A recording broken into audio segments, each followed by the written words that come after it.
What is up, awesome people of the internet? Guys, here we go again.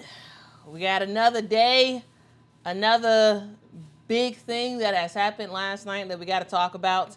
And we also have the branding and logo and name for the other WNBA team that is launching tomorrow. Portland has announced all of their stuff. We're going to talk about that and a whole lot more on today's episode of Quita in the Morning, starting now. Are you ready? Are you ready? Are you ready? Ready, set, go. Get ready, get ready, get ready, get ready. Okay, guys, we got a lot to get into, a whole lot to get into. So we about to systematically go through this thing and make it happen, Captain. Okay, first up, guys, let's talk about what happened yesterday. Because here we go again. Another game, another grind of a game for the Indiana Fever. And ultimately, unfortunately, another chapter in the Caitlin Clark injury-marred year that we're seeing this year. Last night, for just the second time in the WNBA, we saw a fantastic game of women's basketball at TD Garden. Last year, we ended up seeing the Connecticut Sun versus the LA Sparks at TD Garden. And we saw the Connecticut Sun last year come from behind to actually beat the LA Sparks in front of 19,125 fans. This year, it was the Connecticut Sun versus the Indiana Fever, and 19,156 fans packed out the arena. And even though this game was technically a home game of sorts for the Connecticut Sun, it was basically one of those every game is a home game type of games for the Indiana Fever. It was one of those things where, like, basically they got all the cheers and all that stuff. They got the majority of the cheers and whatnot. It's very clear that, like, yes, this was a home game. However, didn't feel like it. Did not feel like it at all. And fans were in for a very physical game. And at times, this game looked anything but pretty. But if you love competitive basketball, yesterday was the kind of game that you want to see, right? It was the kind of game that you want to see. It was a game that was neck and neck throughout, right? This was one of those games that went down to the wire, down to the last couple of minutes in the fourth quarter, which kind of opened the floodgates a bit for the Indiana Fever. This was a game where many were introduced to the European sensation known as Layla Khan. It was a game where a fan was kicked out from the front row for saying something inappropriate to Sanaya Rivers. This was a game that will be remembered for the various missed calls by the refs. This was a game where Kelsey Mitchell and Natasha Howard saved the day. And a game that, despite being held to just 14 points, Caitlin Clark scores 9 points in the fourth quarter to help seal the win for the Indiana Fever. So yes, the Indiana Fever had a grind out game yesterday. But they win decisively in the last couple of minutes, beating the Connecticut Sun 85-77. But before this game was over, guys, tragedy struck. And we got to talk about it, okay? We got to talk about it. So, with under 40 seconds left to go in the game, Caitlin Clark delivered what was a normal highlight for her. Nice backdoor pass to a cutting Kelsey Mitchell for a layup. Right? Nice. That's normal highlight pass. And it's something we see all the time. And then Caitlin turns around to go back on defense. And then as she turns to head back, she was looking like she was grimacing. She ended up grabbing her inner thigh. And she was clearly in some pain. A timeout was called. And then in a moment you just really hate to see, she gingerly, I would say, walked towards her side of the court. But before going into the huddle, she walked all the way to the other side and ended up walking to the other basket stanchion, hit her head on the stanchion in clear frustration. And then she went to the bench and she put her head in a towel and was very visibly emotional. It didn't look great, right? When after that pass happened and Caitlin turned around and immediately grabbed that inner thigh, I was like, okay, yeah, this is not good. This is absolutely not good. Here's what we know. The Indiana Fever head coach, Stephanie White, after the game said that Caitlin Clark felt a little something in her groin, and they're going to get that evaluated. Now, yeah, she's had a groin issue earlier in the season, a couple of games ago, right? And so that is something to note, right? This is sort of deja vu for Caitlin. And not the good kind of deja vu. Like sometimes you have really good deja vu of like, oh, this happened before and this was great. No, this is actually not a great thing that has happened before. In her second year in the WNBA, Caitlin has had a tough season, and it's been kind of brutal on her body, right? In her first year as a pro, and also in her entire college career, she never missed a game. Now she's already sat out 10 games this season, including the Commissioner's Cup. If you just want to look at regular season games, she has missed 9 regular season games, but 10 if you're counting Commissioner's Cup. She had, I believe, 5 out for a left quad strain, and then another 4 for a groin injury that she had earlier. And here's the thing: make no mistake. The WNBA is a physical league. It is a physical league. And every player battles through bumps and bruises and injuries. It's a thing. It is not one of those things that just happens to one person. Everybody is getting nicked and hurt and banged up during games, right? If you just look at the injury report for the WNBA, you see a lot of names, okay? You see a whole lot of names. But unfortunately, this year is, not great for Caitlin. This is one year where everything that sort of wear and tear that a pro basketball player faces is sort of just piling up all at once, which is not good, right? The numbers don't lie. Clearly, yes, the Indiana Fever is a better team with her on the court, right? Her impact is obvious, right? Even though she didn't score a bunch of points yesterday, she did still play less than 30 minutes a game yesterday, and she had 14 points, 8 rebounds, 7 assists, despite an off-shooting night. And, she was pretty big down the stretch for this Indiana Fever team. Again, the game was neck and neck throughout the majority of the game. And then in that fourth quarter, again, Caitlin goes on like a 9-point scoring run and then ultimately helped to extend that lead for the Indiana Fever. But this injury right now comes at a horrible time. Absolutely horrible time for Caitlin and for the WNBA as a whole, because AllStar Weekend is staring us right in the face, guys. AllStar Weekend is right around the corner, and it is not just any AllStar Weekend, okay?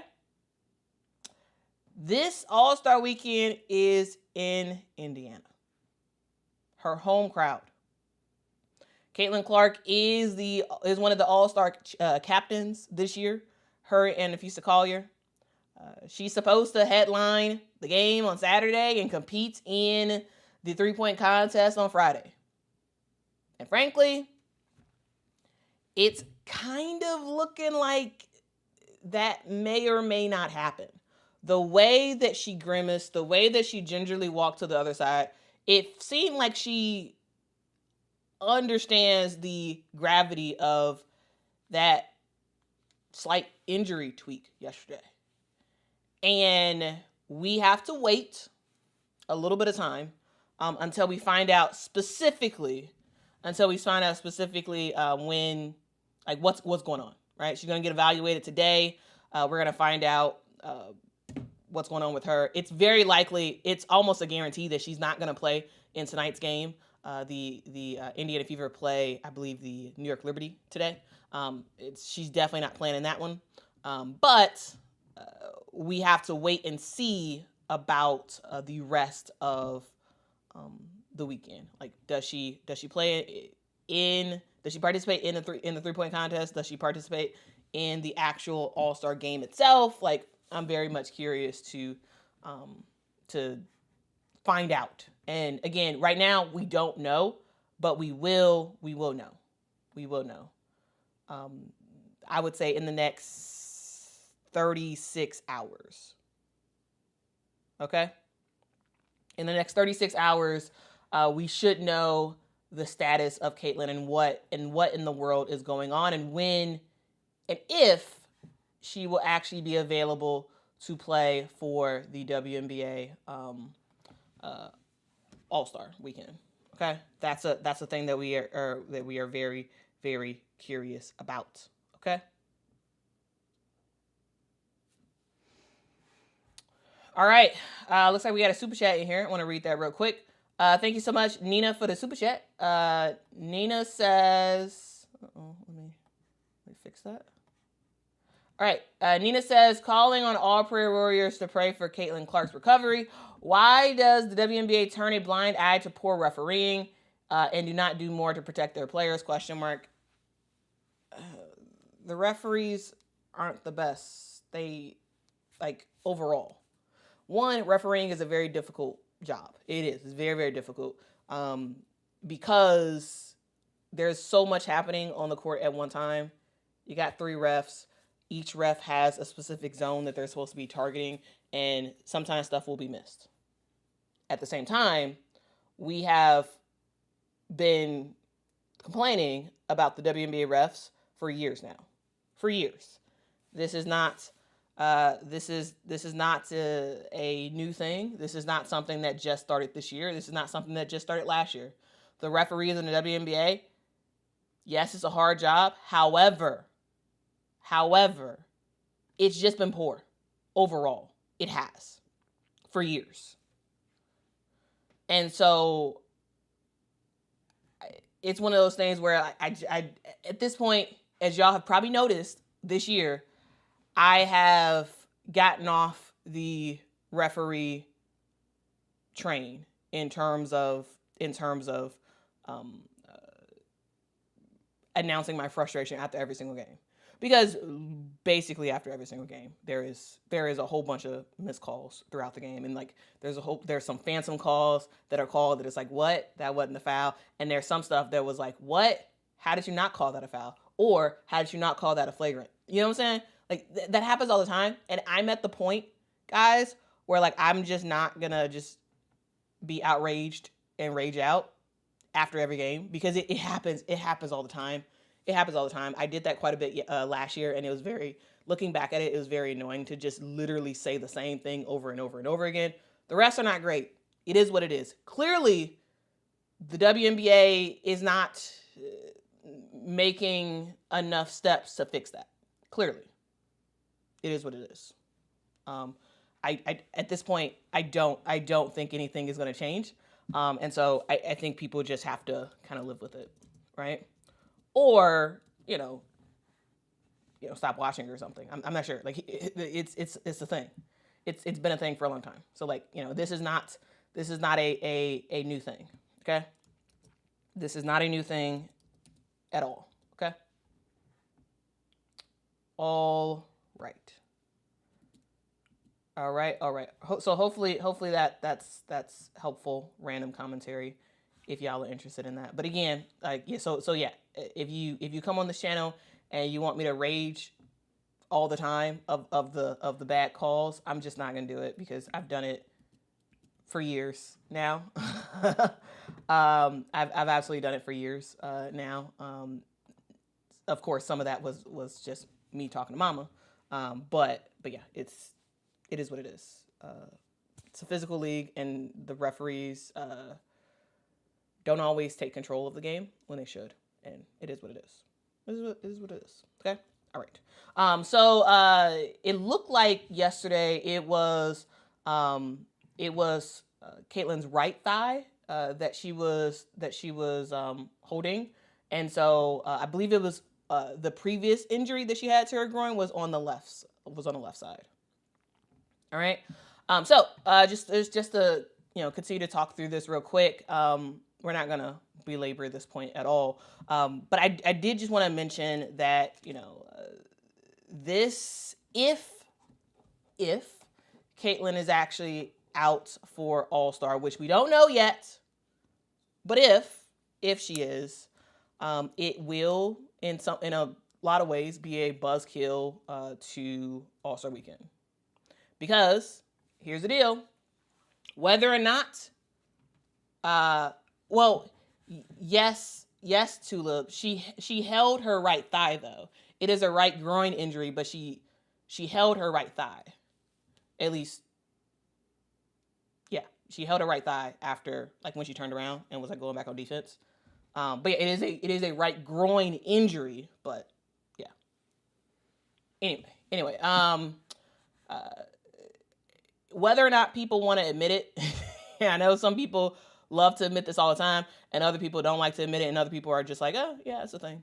Overall, we all know why the All-Star Game is in Indianapolis for the first time ever. The WNBA All-Star Game, right? We know why it's there, right? Because love her or hate her, Caitlin Clark is a huge storyline in the WNBA right now, right? She is. She's a huge story,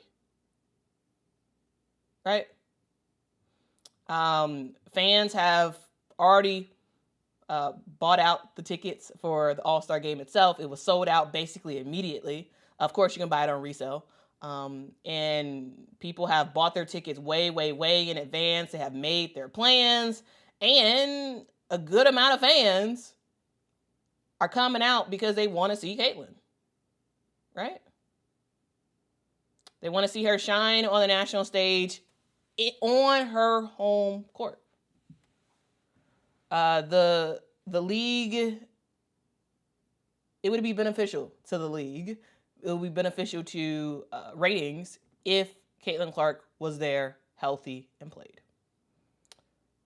Because league wants her there. The league, in some ways, kind of needs her there, right? The fans want to see her there.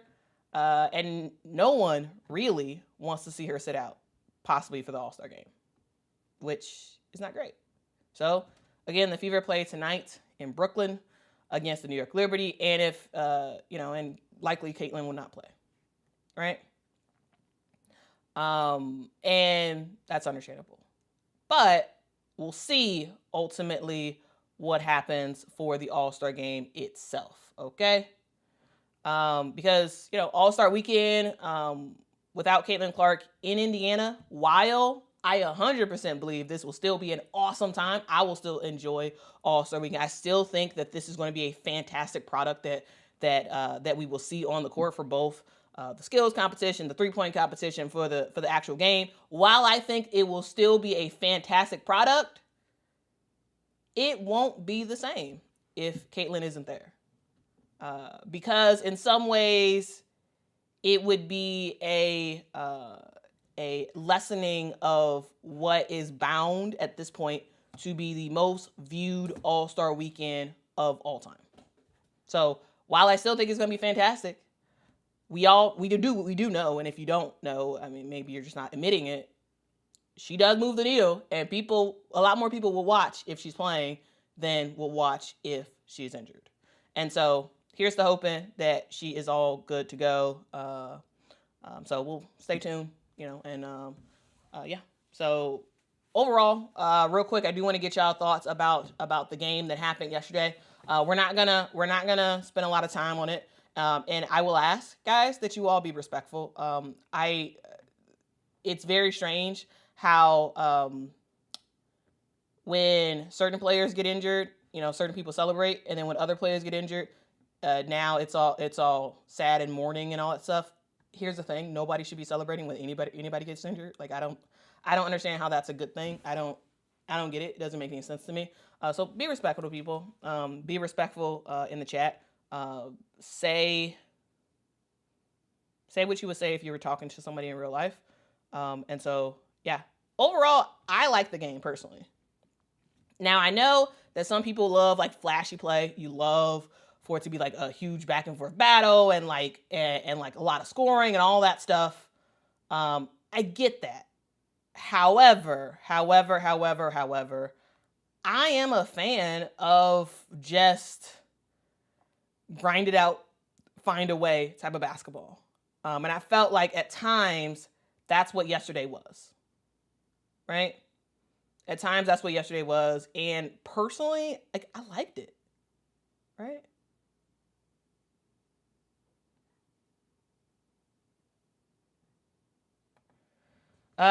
Jay says, Quita, in all your time covering the W, have you ever seen a fan injured twice in the final seconds? No, not a fan. Have I ever seen a player injured in the final seconds? Probably. Here's the thing. I've been watching the WNBA for over 2 decades. I've probably seen it. I don't remember it because recency bias is always a thing. So probably if I went back in WNBA watching history, probably. Diana says, Quita, now you know what it's like being a middle school substitute teacher. Oh man. Hey, here's the thing. I love grinded out basketball. Yes. Farrell says Quita likes an ugly win. I don't see a problem with that. Like I don't know. I'm not sure why. Like, yes, of course you want to score the basketball to watch basketball. However, like it was the fact that the Connecticut Sun, who didn't shoot the ball exceptionally well, they figured out ways to just get certain stops and make buckets when they needed to. This game was close throughout. It was close throughout, and I like that. I like close games where it's like you don't really know who's gonna win. I like it. Now some of y'all may not, but again, I just like hoops. I like hoops. I like to see competitive games where it's close. I don't want to see necessarily blowouts. I don't really want to see that like that. I don't. I want to see games where it's like between 2 to 6 points basically the entire game. I love to see that. I love it. Right? I love it. And not everybody likes that, which I get, sure. But I do. Millionaire Ware says, me too, Quita. Well, okay, at least somebody else agrees with me. Somebody else agrees with me. I appreciate it. Purple says, competition shouldn't be easy. I like a grindy game. Facts. I completely agree. All right, guys. Let's move on. And before we do, I do want to talk about. Wait, hold on.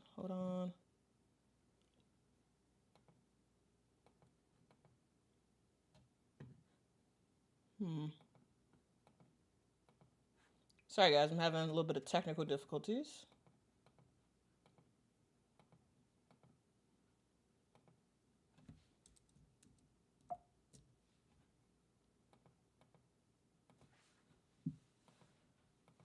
All right. So I do want to.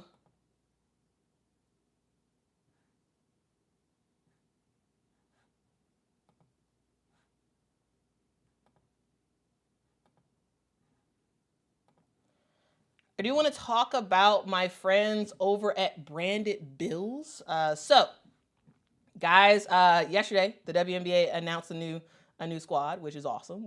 And they have a lot of merch, and that's a cool thing, right? Everyone loves merch, and if you, in particular, like hats, I want to talk to you a little bit about Branded Bills. Branded Bills is a fantastic website, not just for quality hats, but also for some awesome performance tees as well. So regardless of the style of hat that you like, as you all know, my favorite type of hat is the bucket hat. I love the bucket hat. If you love bucket hats too, you can pick up a fantastic bucket hat from brandedbills.com. Or if you like snapbacks, trucker hats, whatever style of hat that you like, Branded Bills has you covered. I know you've seen a lot of hats before. You've seen a lot of hat at stores before. However, each hat made from Branded Bills is made of premium materials, and they have a lot of attention to detail, and that definitely shows in the wear and tear on your hats. So if you are looking to sports a really quality hat, whether or not you just want to buy a already made hat, whether or not you want to add your own branding and logo and stuff to it, you can do that at Branded Bills. Or maybe you are a fan of LSU. Maybe you're a fan of South Carolina. Maybe you're a fan of Iowa, or another top WNBA, top women's basketball team in college. You can go to Branded Bills Campus Collection section, where you can look at over 30 colleges that they have partnerships with, and you can rock out with a fantastic looking hat. So check them out over at brandedbills.com. Use code BBQuita for 15% off your first order. That is code BBQUITA at brandedbills.com. All right, guys, let's continue on. Let's continue on to the other news that happened yesterday, including the other game. This was not just a one game thing. We actually had two games that happened yesterday. We first had the Fever versus the Connecticut Sun, and then we had the LA Sparks versus the Washington Mystics, okay? Now, in this game, in this LA versus Mystics game, ultimately we did see LA end up getting the win, 99-80. And I want to talk about this real quick because yesterday we saw De'Arica Hamby and the LA Sparks have a monstrous second quarter. Like, the game was actually pretty neck and neck in the first quarter, but in the second quarter, monstrous second quarter for the LA Sparks, and ultimately, yes, they end up getting the win over the Washington Mystics, 99-80. Now, we all know that the LA Sparks have a lot of weapons, both on the perimeter and down low. And yesterday, it was like they couldn't miss. The LA Sparks, they played one of their best complete offensive games of the season, as they shot for a combined 53% from the field as a team, which is a fantastic stat. Like, if you're over 50% from the field in an entire game, like, that is absolutely huge. Absolutely huge, right? The Sparks, they are a team of a lot of threats. And yesterday, it was a little bit of everybody. Basically, the entire starting five did their thing yesterday, okay? First up, we got to talk about De'Arica Hamby. De'Arica Hamby was doing her thing yesterday, dropping 26 points, 6 rebounds, 4 assists. She was absolutely doing her thing in yesterday's game. And Rickea Jackson was not far behind. She had 22 points of her own as well. Then Azurá Stevens was like, I'm not going to be left behind.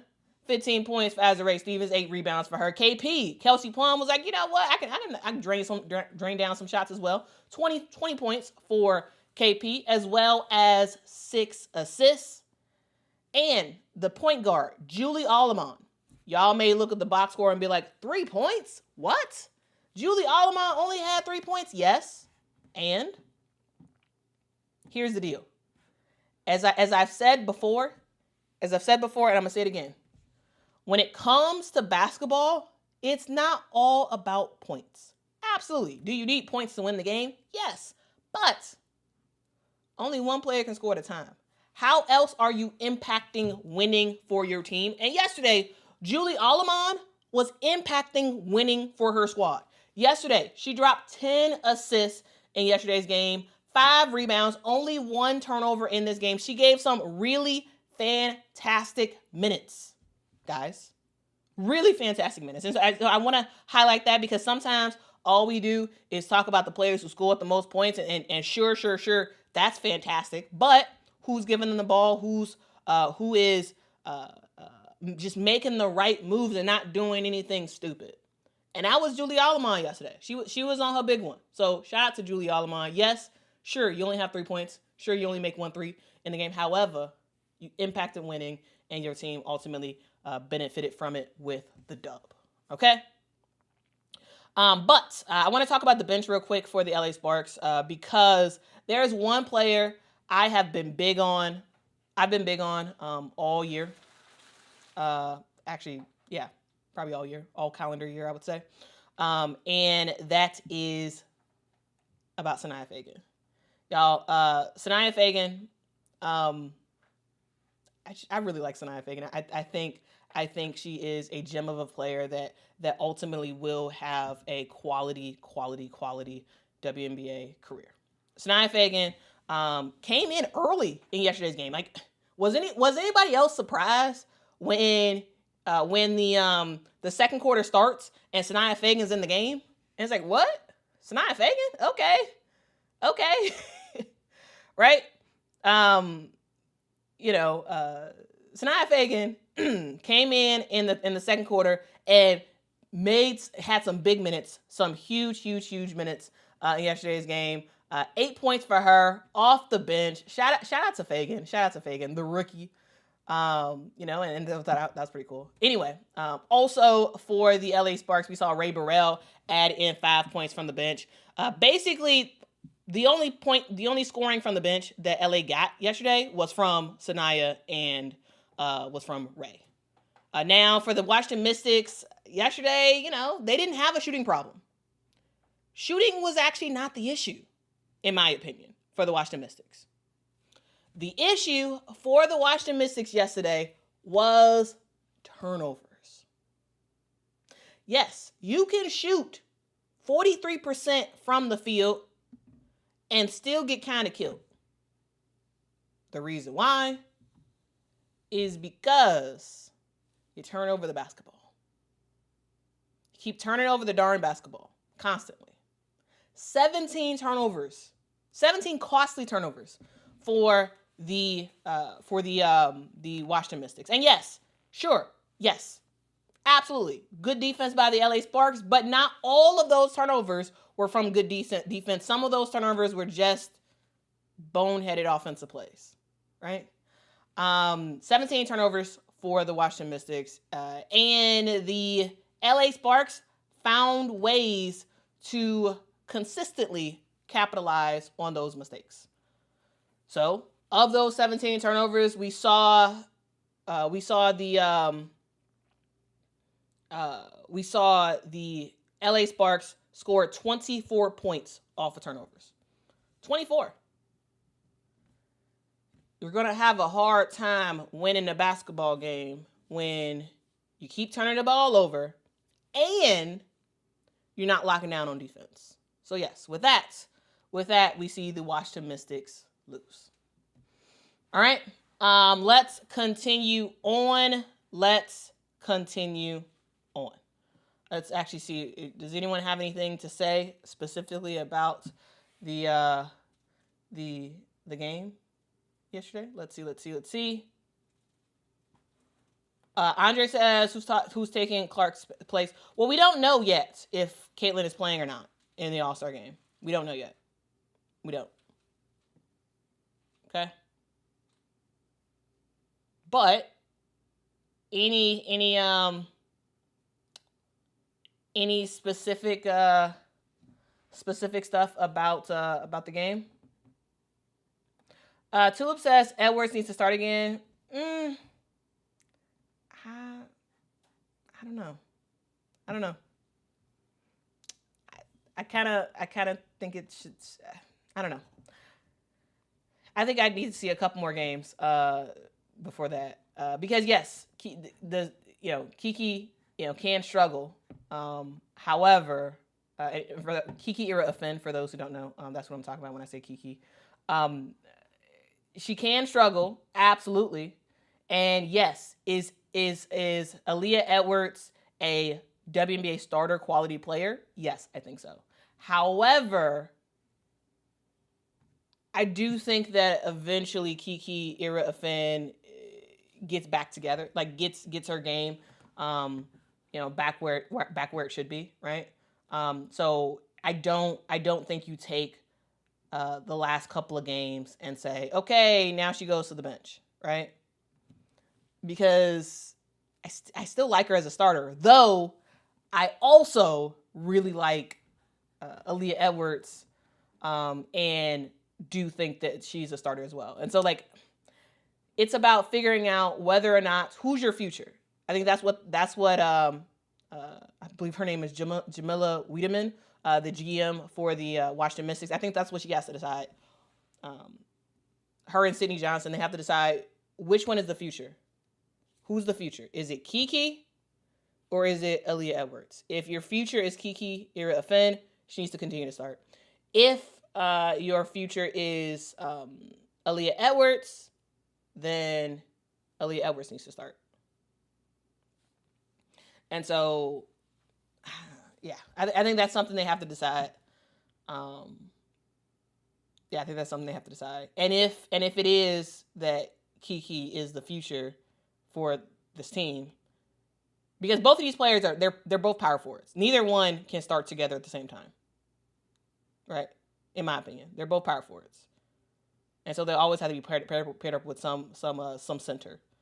And right now, Shakira Austin's been doing her thing, and so I think you gotta weigh that out. But absolutely, in terms of overall, who's better overall, in my opinion, it's Aaliyah Edwards. But in the system that the Washington Mystics are playing, in thinking about the future of the Mystics, maybe it's Kiki that continues to start. I don't know. I think that's something that they really do have to weigh. They really, really, really have to weigh that out. They really do. All right. Let's go on to the next topic, which I'm excited about because this is something I've been waiting on for a while, and it is finally here. Guys, yesterday morning, the WNBA's 15th franchise officially announced its name and branding, and it's a move that is both nostalgic and new all at the same time. They're bringing back a name that once burned bright in the city. Their name is the Portland Fire. Now, I'm going to have a lot of fire-related phrases that I'm going to say in this. I just thought it was funny. And so I added in a whole bunch of random fire references. And so let me know if you like it or not. So if you're newer to women's basketball, here's a little bit of history lesson of sorts. The original Portland Fire was part of the WNBA, was a WNBA expansion team in 2000. And it lasted from 2000 to 2002. The team played just 3 seasons. They never made the playoffs, but they did have a very solid fan support system, right? Having around 8,000 fans per home game. So, very good overall. Ultimately, the team ended up folding in 2002 when finances just did not add up, and ultimately, ownership could no longer support the team. Sad story, but at the time, it is what it is. And it did kind of spark something. Those 3 seasons, they sparked something for Portland as a whole. Now, Portland has kind of always been a women's sports city. And the flame, well, clearly, the flame never went out in Portland for women's basketball. Fast forward to yesterday, July 15th, 2025, and the Fire has officially been reunited, right? The Fire officially announced their team name and had a what I thought was a really cool launch party. Oh, also here's the graphic of Portland Fire from 2000 and 2002. And then yesterday, we saw them announce their name, announce their branding, and officially have a launch party at their new arena, which will be the Moda Center. Fans were out; they were having a good time. It seemed like a lot of people that were in attendance for the festivities, and so that was kind of cool. So you all may be wondering, okay, they were called the Flame before, now it's back, so that's old. So what's new? What's new for the Flame? What's new? Well, what's different is the team is owned by RAJ Sports. This is the same sports group that owns the Portland Thorns. And so, so clearly there is some real commitment, some serious commitment into women's sports baked into the ownership group itself because of who they also own. Also, branding. Branding is also a thing as well that's new. The new Fire logo is a rose engulfed in flame. It's a nod to Portland's nickname, the Rose City. You get it? With a little bit of attitude. Their wordmark design also has some inspiration from Portland's 12 Bridges and a silhouette of Mount Hood. So lots of local things around the Portland name. Also, when it comes to colors, the palette colors that they're using is fire red, brown, blue, and pink. It evokes. This is what they were saying in the press release. They said it evokes power. It evokes the power, grit, calm, and creativity that defines the team. So. Never totally knew how colors could evoke all that, but kind of cool.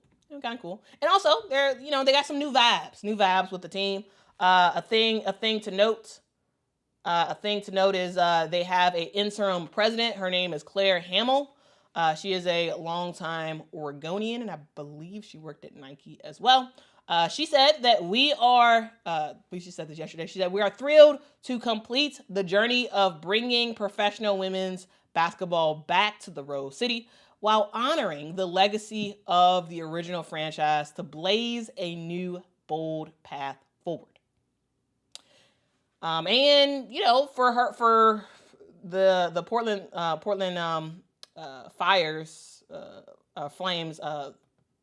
perspective, I always want to say Portland Thorns because Portland Thorns is the NWSL team, which is going to be the sister team of this team. But anyway, for Portland, this is a team that has still a lot of stuff that they have to work through. Yes, they have sold a bunch of tickets already. They've sold, they've passed 10,000 season ticket deposits, which is cool. They are on pace to just continue to up that number before the season actually starts next year. And here's the thing. Let's not kid ourselves. This is still the beginning of this team. Now, in a lot of ways, Portland is behind on the 8 ball, right? When we talk about how the Golden State Valkyries had their stuff in order, when we talk about how the Toronto Tempo had their stuff in order and whatnot, the Portland Fire they're still trying to figure it out. They're still, yes, they've announced some stuff, and yes, it's very exciting, but at the same time, it is still very, very late in the game for Portland because they still got a lot of work to do, right? This is still the very beginnings of the Portland Fire. This is a team that still does not have a general manager. They don't have a coach. They have an interim president after their previous president, Inky Sun, ended up parting with the team like last month, I believe, just less than 3 months into the job. What exactly happened with Inky Sun? It's strange, but anyway. there's still a lot of stuff, right? We also still are waiting to see as the training facility gets completed. It's a $150 million shared campus between the Portland Thorns and now named the Portland Fire. That's under construction, and so there's still a lot of stuff to do. But we can feel the energy of the fans. It just seems like people are very excited about it and just ready. The fan base has been waiting for about 20 years to see the fire rise again.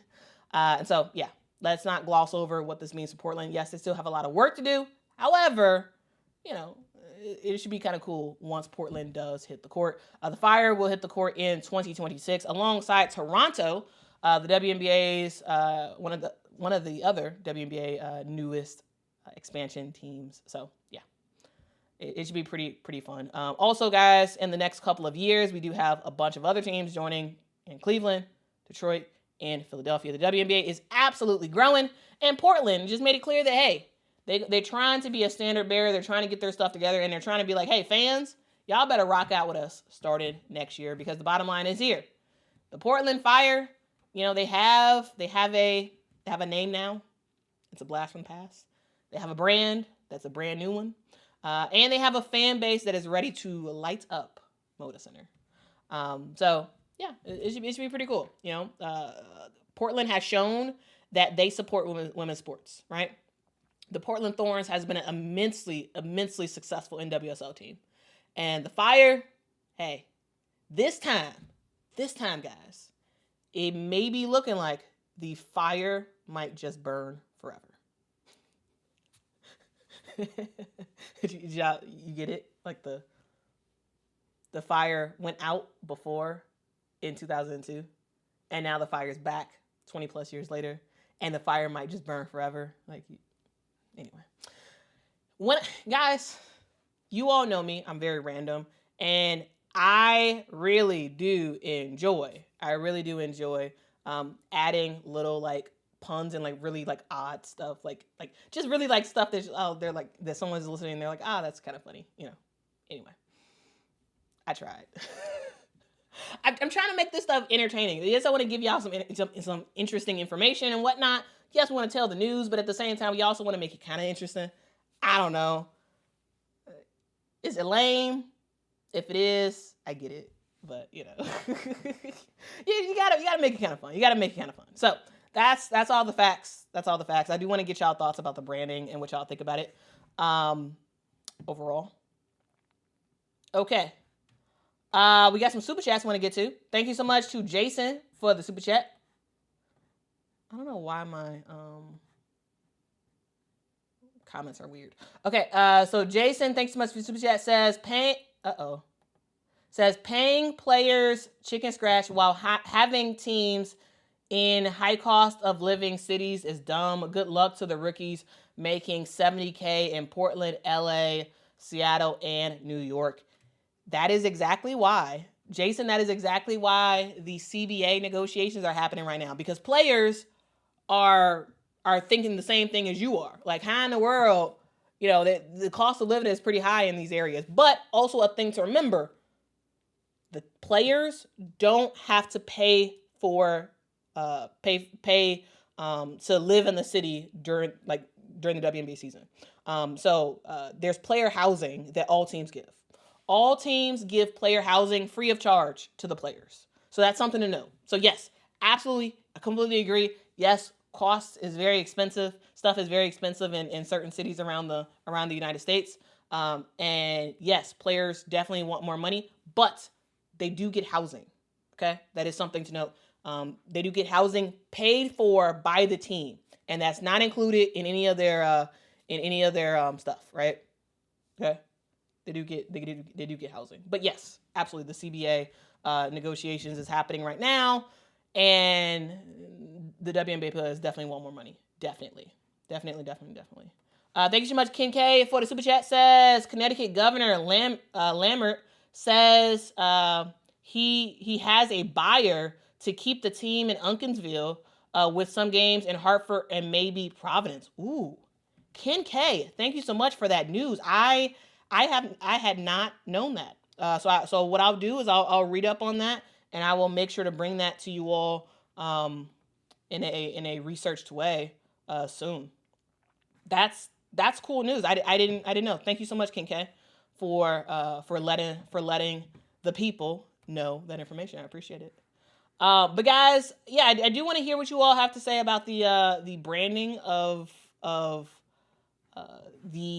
new Portland Fire. Now, I will say, like, I am not here. Let me pull up the graphic of it. I'm not a fan overall of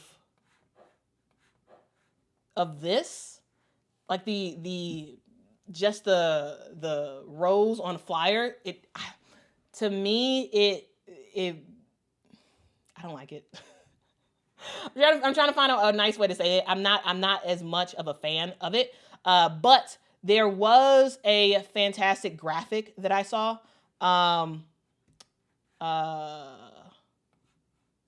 There's a question that it has nothing to do with the topic, but I have to talk about it because I am. I am. Yes. So I have been watching some of the women Euro qualifiers, quarterfinals. So European women's soccer is happening right now. And last week I was watching. I was on on an airplane, and I was watching I was watching Switzerland, and they were facing, I forgot who they were facing, but like Switzerland was losing, and then they had, in stoppage time, they had a crazy goal that ultimately got them to advance. It was the reason why I was watching is because Pia Sundhage, she is the coach for Switzerland, and she was the coach for the United States. I became a fan of her. Like I'm a big fan of like individual people, and so like I was a big Pia fan. And so like so I've been watching Euros, but like specifically I watched that game and I was like, dang, like what a amazing last chance goal in stoppage time for Switzerland. See, here's the thing. I'm like code switching. Like I said, last second bucket, but it's soccer. And anyway, let's move on. Let's move on. And first, I do want to share something else with you all about something that affects us all. And that thing that affects us all is,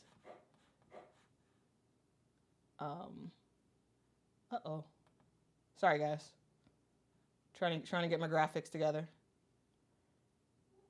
trying to get my graphics in order.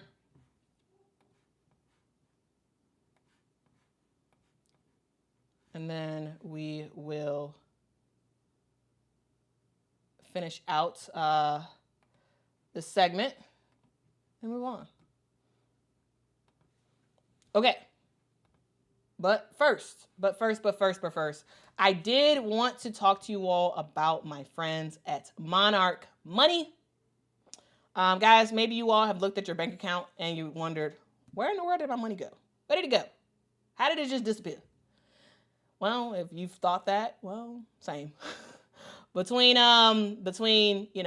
various subscriptions for keeping up with both college and professional women's basketball, for sometimes buying last second airline flights or tickets to games, it's easy to lose track on where you're really spending your money, and that's important because finances are limited, and you want to make sure that you're in control of your finances instead of your finances controlling your life. And that is where Monarch Money makes stuff simple. They act like your own personal CFO, and it pulls all your accounts, your credit cards, your investments all into one clean, easy to use dashboard where you can see where your money is going set real goals, and start building the life you want, not the life that is just happening to you. So no more guessing, no more stressing, and just rock out with one of the best rated budgeting apps in the world. Monarch Money was named the Wall Street Journal Best Budgeting App of 2025, and it's for a reason, because over 30,000 5-star reviews have said that Monarch Money is the best. Why? Because it actually works. It allows people to really see their finances and actually start to make moves from that. So if you're ready to take control of your finances today, start today with Monarch Money. Use my code QUITA, Quita, at monarchmoney.com to get 50% off your first deal, or your first year, I should say. That is half off your first year. Just go to monarchmoney.com and use code QUITA. Now you can stop wondering where your money went, and start telling your money where to go with Monarch Money. All right, let's continue on to a couple of grab bag things to talk about. One is, and I do apologize for this, I don't have graphics to show. However, I do have a couple of things to say. I do want to give you a quick injury report, guys. If you are not aware, Angel Reese is going to be out today. The Chicago Sky play actually in a couple of hours. They have a camp day game today. And Angel will not be playing in it. Why? Because she is out with a leg injury. Now, I was at the game I was at the last game on Monday, and I did not see an injury happen. I didn't see Angel go down with an injury, and so I'm not exactly sure what's going on that front, but Angel is out. She is out. Okay? So that is something that I wanted to note. Also, I do want to just quickly go through the rest of the injuries, because it's quite a few injuries. Quite a few injuries in the WNBA to talk about real quick. And I do want to give you an update on some of the people who have been out for a hot second. I want to share my screen here.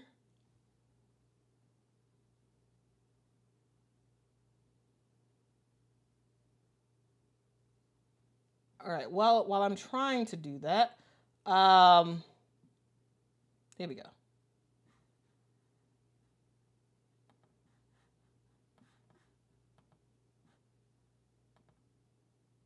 All right, here we go. Here is the injury list.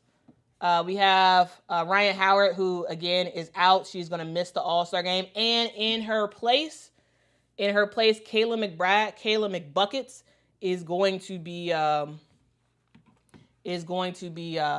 taking her place in the All-Star game itself. So that was announced yesterday by Kathy Engelbert.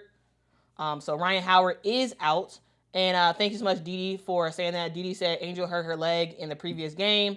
Yeah, I now I remember. Yeah, because it was a possibility that she wasn't even going to play on Monday, but she did play. And so, yeah. So she's been playing hurt. Now for the Chicago Sky, we got Ariel Atkins, who is out. She is ruled out for today's game as well. So Ariel's out, Angel's out, and of course, Courtney Vandersloot is out for the rest of the year. We don't know exactly how long Ariel Atkins will be out. Right now, they have an estimated time of July the 22nd. However, I don't know. Like, the way she limped off the court on Monday, it makes me wonder that maybe it's more of an issue. For the Connecticut Sun, of course, Marina Mabrey is still out. She should be back around July the 24th. For the Dallas Wings, they are somewhat clearing up their injury list. Like, 3 players is actually not as bad as it has been for the Dallas Wings. We got Maddie Siegrist and Dejanay Carrington, who should be coming back soon. Dejanay is questionable today, so we'll see ultimately if she ends up playing. And then Ty Harris, of course, is out for the remainder of the season. For the Nina Fever, of course, they got Caitlin day-to-day. We already talked about that already. Cheyenne Parker-Tyus, pregnant, so, she'll be back possibly in August. We did get an update for Cameron Brink for the LA Sparks. We did find out that she should be back. by the end of July. Okay? Should be back by the end of July. For Minnesota, of course, Carly Samuelson is out for the rest of the season. For the New York Liberty, Jonquel should be coming back soon. So hopefully next week, Jonquel Jones will be back. All right. For the Phoenix Mercury, we got Satsu out for a hot second. I think she should be playing in the All-Star game. We haven't heard word that she wouldn't be, so we'll see. We also have Lexi Held and Monique Okoa-Makani out as well. Monique Okoa-Makani, she had a concussion, so she's out. And then, of course, Kalia Copper is still out as well. And then Katie Lou and Georgia Amore, which is not a surprise. We all know they're out for the rest of the year. Now, guys, that is the stream. I have to go to work. So, I do want to say thank you so much for rocking with me. I really do appreciate your support. I really do appreciate your support, guys.